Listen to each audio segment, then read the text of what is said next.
8% of the forces it would need to launch a full-scale invasion. That's about 130,000 troops. Experts monitoring Russian military movements say 83 battalions are now massed on the border, and that's up from 60 just 2 weeks ago, and 14 more are in transit.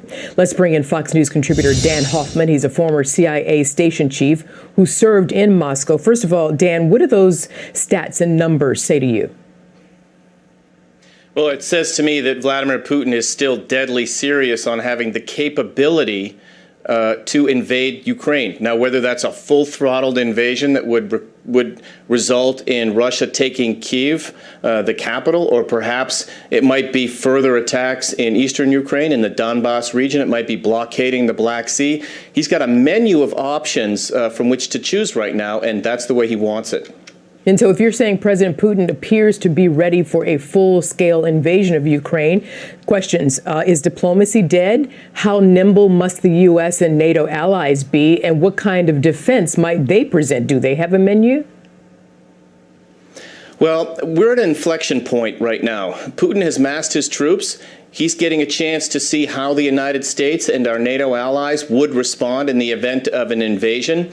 The United States and NATO, we're practicing deterrence essentially by punishment. We're not going to mount any preemptive sanctions of the sort that Gordon Chang suggested. That's just not what the Biden administration wants to do. What they're saying is that if Russia invades, that we will make it prohibitively costly to Vladimir Putin in terms of spilled blood and treasure. That means we'll provide more military assistance to the Ukrainians to mount an effective insurgency against Putin. And then at the same time, we'll mount very, very expansive sanctions that would impact Russia's economy. Now, is that enough to deter Russia? Well, that's what the United States is seeking to determine. There's no more important time for our intelligence community than right now, having those sources who can inform us about Putin's plans and intentions and how they might be changing.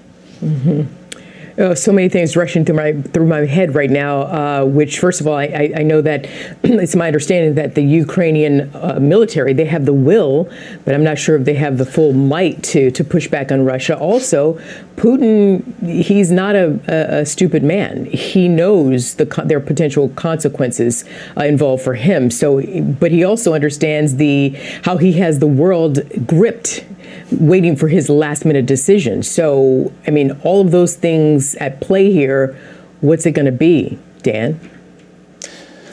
Right. So, listen, I spent a good portion of my CIA career trying to see the world through the eyes of Vladimir Putin. And what I can tell you is that right now he's relishing the fact that Russia is going toe-to-toe with the superpower, the United States. Russia's economy is the size of Italy's, and no disrespect to the Italians, but Vladimir Putin has absorbed all of our attention right now, and that really gives him a bit of added gravitas on the world stage, as we're seeing in the Olympics, but also at home. He needs to demonstrate to his inner circle that he's still the toughest, most ruthless guy who can defend Russia, which he wants to portray as a besieged fortress, which is anything such. Russia has massive conventional and nuclear forces. NATO is a defensive alliance and of no threat to Russia, but that's not what Putin believes, because nothing scares him more than democracy. And if Ukraine were to join NATO or the European Union, even just having expanded links with the West and creating a functioning democracy with an effective and growing economy, that's just a clarion call to Putin's own population, whom Putin is repressing. Now, Putin has to thread the needle, because if he takes this too far, he knows that Russia, under the Tsars, collapsed in the First World War, that Afghanistan adventure cost General Secretary Gorbachev greatly. He's got to be careful not to bring a war upon his country that could result in his own downfall. So he, too, is threading the needle. Yeah, I don't think he wants, like you said, he doesn't want to go down, and nobody wants World War III.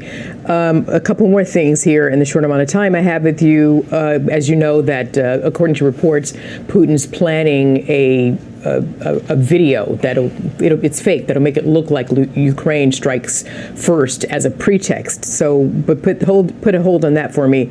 I want to talk about Xi Jinping, Chinese president. He's also closely monitoring the tense situation in Ukraine. In fact, I want to read a quote from the Assistant Secretary of State in the Bureau of East Asia and Pacific Affairs. It says, quote, "If Russia further invades Ukraine and China looks the other way, it suggests that China is willing to tolerate or tacitly support Russia's efforts to coerce Ukraine, even when they embarrass Beijing, harm European security, and risk global peace and economic stability." So ending this with how bad could this get? You've already kind of said that, but also I didn't ask you this. What is the likelihood of President Putin forging a cyber attack on Ukraine? Well, cyber attacks are certainly a part of what Russia has consistently done to Ukraine. They've mounted a hybrid warfare going back to the NotPetya attack in 2017. But I would just emphasize that Taiwan and Ukraine, they are on the geopolitical fault lines right now in the ideological struggle between democracy and authoritarianism. And China's watching very carefully. They are stressing Taiwan's air defenses with those massive number of incursions. They want to win that fight without firing a shot.